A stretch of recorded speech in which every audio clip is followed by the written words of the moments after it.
जय श्री राम दोस्तों, कैसे हैं आप लोग। आशा करती हूँ आप बहुत अच्छे होंगे अपने परिवार वालों के साथ। आज मैं आपसे अपने भारत देश की महान ख्यातियों में से एक ख्याति शेयर करूँगी। ये ख्याति बहुत ही विस्तृत है जो कि कई चरणों में विभाजित है।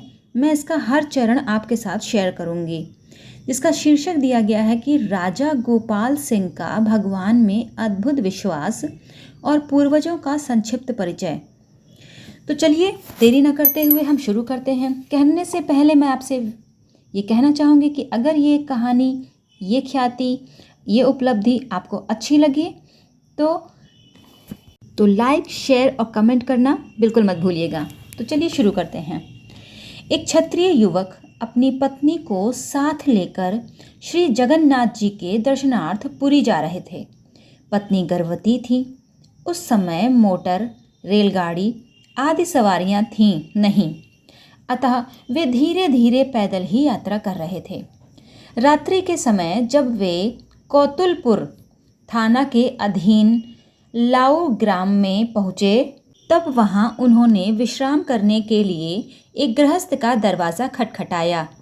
गृहस्थ ने उनका इतना बड़ा सत्कार किया मानो कोई बहुत पुराना मित्र आया हो, और वे उसके आने की आशा से इतनी रात तक प्रतीक्षा में बैठे हों।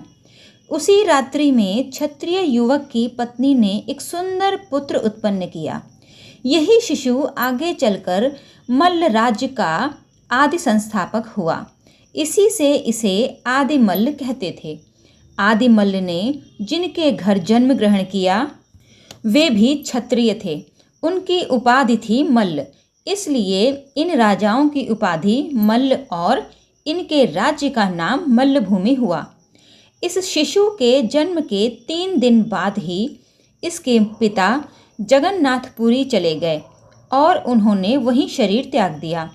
शिशु की माता का भी 20 दिन बाद लाऊ ग्राम में ही देहांत हो गया।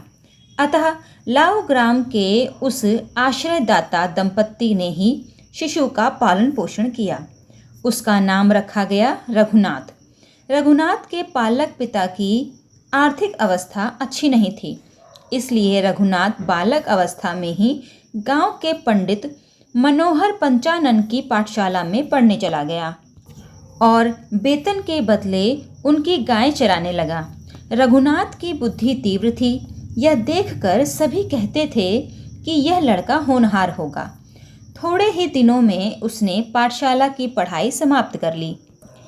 एक दिन रघुनाथ पंडित पंचानन महाशय की गाय चराने खेत गया था, किंतु जब दोपहर तक घर नहीं लौटा तब पंडित जी को बड़ी चिंता हुई। वे उसकी खोज में निकले। खोजते खोजते उन्होंने श्रांत रघुनाथ को एक बरगद के पेड़ की छाया में सोए देखा। उसके मुख पर पत्तों के भीतर से आकर धूप लग रही थी। उससे बचाने के लिए एक बड़ा भारी विषधर सांप उसके सिरहाने फन को छत्र की तरह फैलाए बैठा था। यह देखकर पंडित जी को बड़ा विस्मय हुआ और वे तुरंत समझ गए कि यह बालक साधारण मनुष्य नहीं है, कोई महापुरुष है। कुछ देर बाद सांप चला गया और पंचानन पंडित रघुनाथ को लेकर घर लौटे।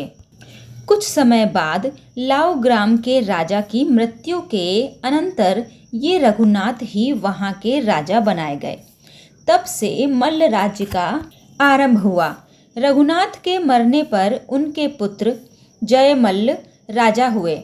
वे प्रद्युम्नपुर को जीतकर अपनी राजधानी लाऊ ग्राम से वहाँ ले आए। प्रद्युम्नपुर में एक के बाद एक राजा होते गए। 12वीं पीढ़ी में खड्गमल हुए, जिन्होंने वर्तमान खड़गपुर को जीता और उसका नाम खड़गपुर रखा। तत्पश्चात 19वें राजा जगतमल्ल हुए।